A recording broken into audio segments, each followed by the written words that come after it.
Nigerians, congratulations on the increase in price of fuel.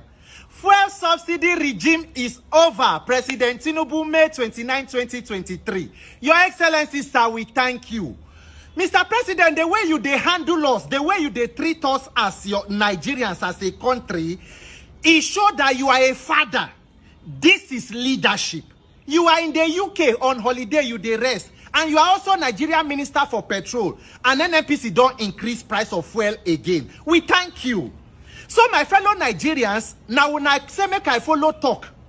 Because NNPC said they don't come out as middleman from Dangote refinery. So price of fuel don't come up again. And now it go reach about 1,000 something and so on and so forth. So I just say make I ask on my people.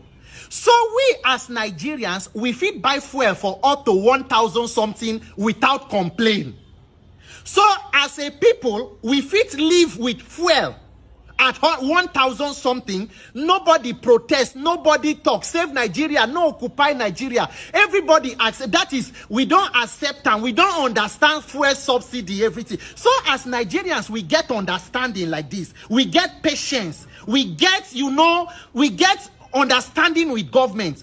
So now only Jonathan government will be no get understanding with. We fit buy fuel for 1,000 without complaint, but we be no fit buy for 140 naira under Jonathan in 2012. And remember, say the major problem why I don't tell una about this subsidy issue, not be about say we dey pay fuel subsidy. The major problem about the Nigerian fuel subsidy regime is the corruption and criminality in the subsidy regime.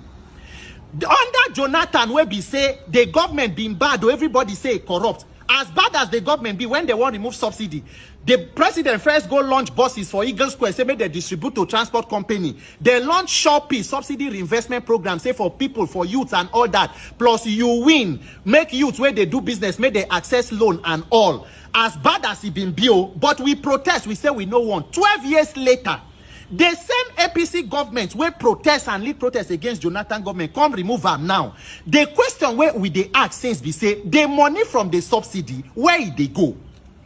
Is it possible say the thing where they do with this removal of subsidy na to remove the corruption from the cabal where the petroleum sector come put the money for the pocket of politicians?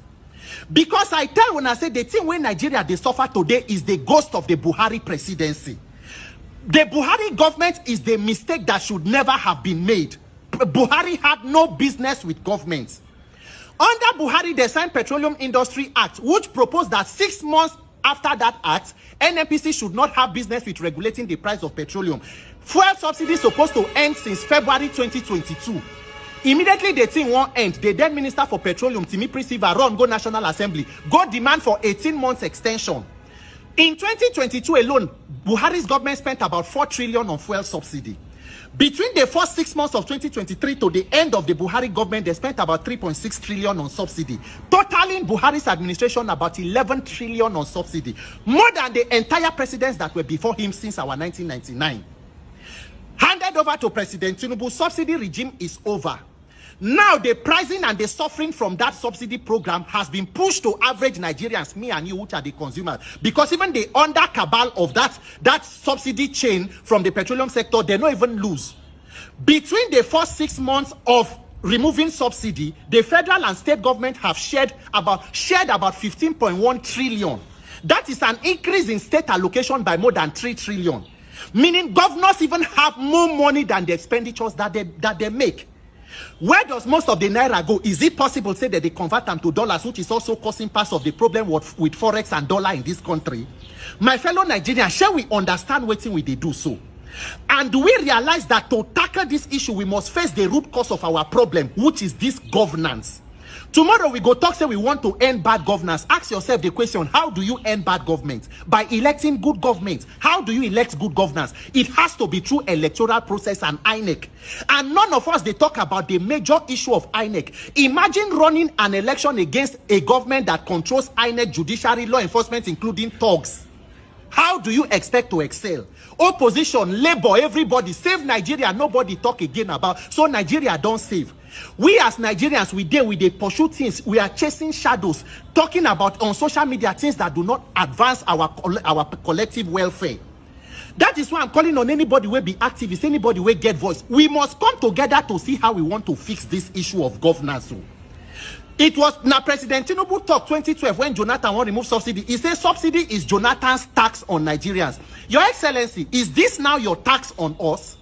Maybe by the end of the APC government, but with the way this government they go, because this one are baby steps. So with the way this government they go, maybe by the end of the APC administration, totally the population where they symmetry go plenty past the one where they are alive. God forbid, because me I no go join that population. This Nigeria, I know die here, we live here, and Nigeria must work in our lifetime. Look at hunger, look at suffering, see the pain of Nigerians. Even people who you think say they have it all together, inflation don't collect